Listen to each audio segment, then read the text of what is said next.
So John, this area of Tripura of northeast India, and that's where we're focusing here today. How many gospel outreach workers there again? We have 20. 20. And I just received a photograph this week. They sent it to me on Facebook. They've just organized that area into a section. So the one who's in charge of gospel outreach work there, he's now become the president. Okay. So that's good that we've got the president who is the gospel outreach boss. This is great. See, again, God works in all sorts of ways. Yes. So John, you have another video to share with us. Why don't you introduce it? Okay. This is about 2 gospel outreach workers who tried to find a village where there was no Christian presence. We'll find out what happened. Okay. It was Sabbath morning, and we were driving through lush vegetation in Tripura, northeast India, on a long, bumpy road to Panbagan. Over this tricky bridge, we were going to see our gospel outreach workers, Tanfila and Tuisendrai. They'd been searching for a new area to enter, and while chatting in the market, they heard about Panbagan. They thought that there were no Christians there, but they were in for a big surprise. We were given a traditional welcome with flowered garlands and a welcome dance. We were treated with special music, and I shared a Sabbath message.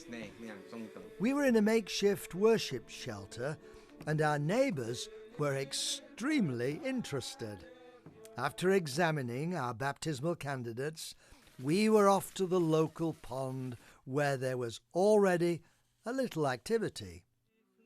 Seeing these new Christians taking a public stand with baptism makes it all worthwhile. Your gifts help make this possible. Now, let me tell you the surprise story of Panbagan and one praying Christian. In the Jammu Hills in northern Tripura lived a Christian couple. The husband had relatives in Panbagan, and they persuaded him to come and live there. And after settling here, the husband was influenced with all the Hindu surroundings. He went to the local priest and he gave up his Christian faith. He tried to persuade his wife to follow him, but she wouldn't. She continued to read her Bible and she prayed. She prayed for someone else to come and worship with. And one day her prayer was answered. She was walking through the village and she met 2 strangers, Tanfila and Tuisendrai. She was so happy to hear why they had come. Our gospel outreach workers started visiting each home in the village.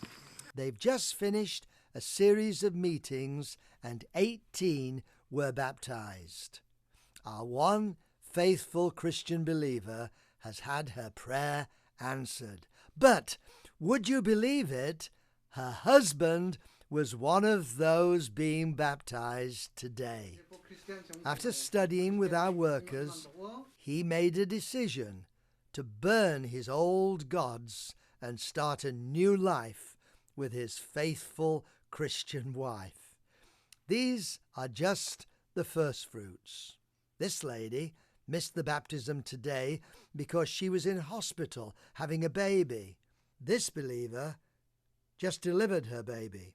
She's on the next baptismal list. She asked them to name her newborn baby, and they gave him the name of Gideon.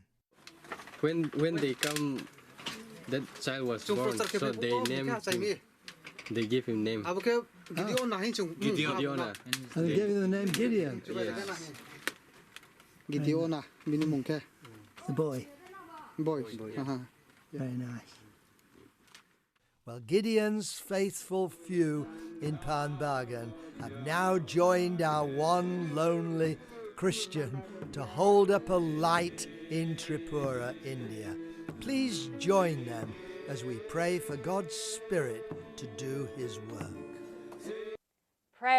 prayer of a woman for her husband, and look at what the Lord did, and here he was baptized, John. Isn't that fantastic? Yes, so we want our viewers to pray for our Yes. gospel outreach workers. Yes, as they are sharing, and they're sharing Jesus with these people in the Yes. communities.